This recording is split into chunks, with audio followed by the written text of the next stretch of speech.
Saturday Night Live creator Lorne Michaels has famously said that the shows never truly banned anyone, but Rage Against the Machine almost got there.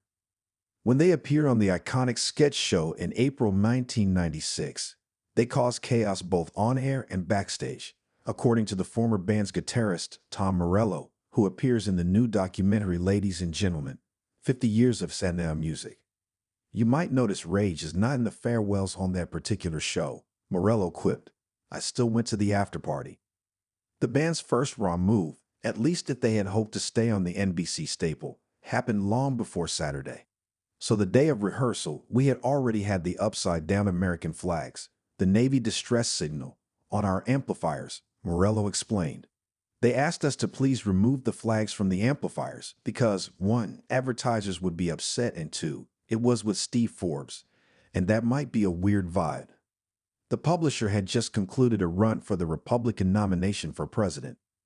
We were like, "You invited Rage Against the Machine, the You I Won't Do What You Tell Me band, and then said don't do the thing." Morello recounted, "Just to be clear, that's what you're saying right now. Great." The Rock and Roll Hall of Famer, Rage was inducted in 2023, explained that the show felt like the perfect opportunity for them to do the important work of weaving your convictions into your vocation, whatever it is. They knew SNL was part of the DNA of American culture and entertainment. On the night of the show, the Rage roadies put the upside-down flags back up, but they were instructed to take them down.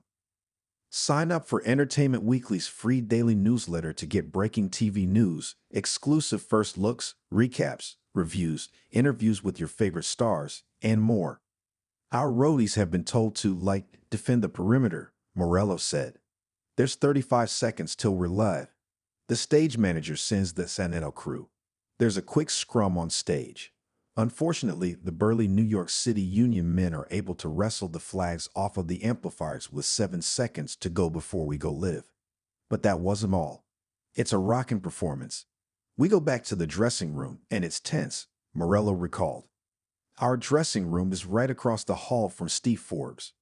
Time goes by. A representative of SNL comes to the door and says, "Looks like the show's running a little long, and we're gonna cut your second number." And then they leave us alone. That was their mistake.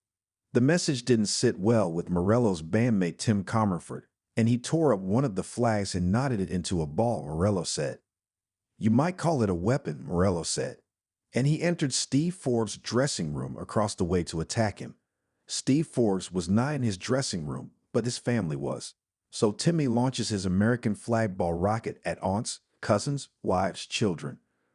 Fortunately, the kind of solid integrity of it is not so great. It flaps apart, hurting no one. Still, there were consequences for attempting to assault the politician. The hallway floods with Secret Service.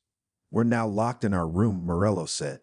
"They're protecting Steve Forbes and his family, and then we are escorted out and put on the sidewalk at 30 Rock there."